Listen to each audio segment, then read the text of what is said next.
নমস্কার প্রিয় দর্শক বন্ধুরা, আজ আমি আপনাদের শোনাতে চলেছি এক এমন গল্প যেটা শুনলে আপনার চোখের কোণটা যেন নিজের অজান্তেই ভিজে উঠবে।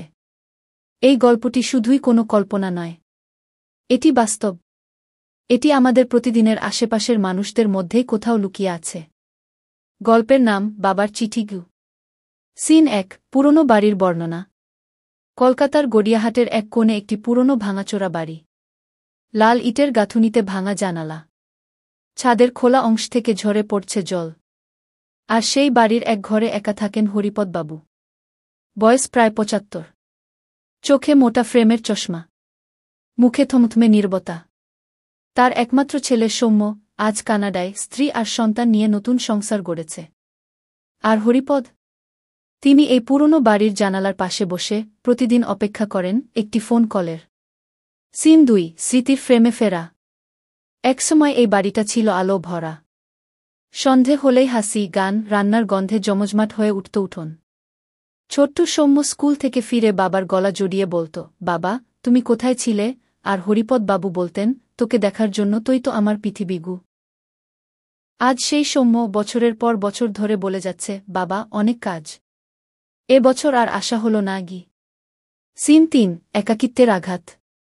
হরিপদ বাবু প্রতিদিন সকালে ২টা কাপ চা বানান, একটা নিজের জন্য আরেকটা স্ত্রীর জন্য, যিনি নেই তবুও আছেন।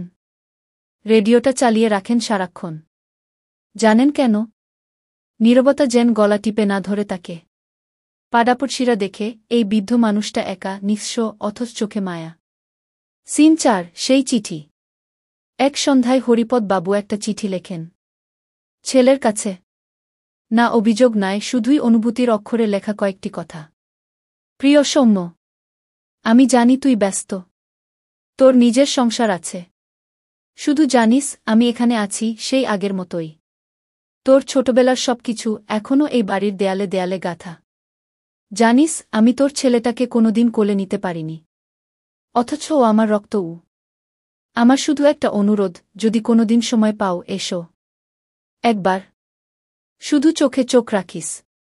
আর কিছু চাই না রে বাবাগু, তোর বৃদ্ধ বাবা। সিন ৫, পরিণতি। চিঠিটা আর পাঠানো হয়নি, খামের মধ্যে চুপচাপ রাখা ছিল টেবিলের এক কোণে। তার কয়েকদিন পর হরিপদ বাবু পড়ে যান বাথরুমে। শেষ সময়ে শুধু একটি শব্দ, সৌম্য। কিন্তু ততদিনে সময় পার হয়ে গেছে। সিন ৬, ছেলের ফিরে আসা। ৫ দিন পর কানাডা থেকে আসে সৌম্য। বাবার ঘরে ঢুকে চারপাশ দেখে ছেঁড়া পর্দা, ধুলো ঢাকা ছবি, আর সেই চিঠি। চিঠিটা খুলে পড়ে, প্রতিটি শব্দে বুকের ভিতরটা কেঁপে ওঠে। ততক্ষণে বাবা নেই, থাকেন কেবল অনুতাপ। অসীম, চিরস্থায়ী, শেষ না হওয়া অনুতাপ। উপসংহার, আবেগঘন মেসেজ। বন্ধুরা, আজ হয়তো আমাদের বাবা মা আছেন, পাশে আছেন, কিন্তু আমরা আছি তো?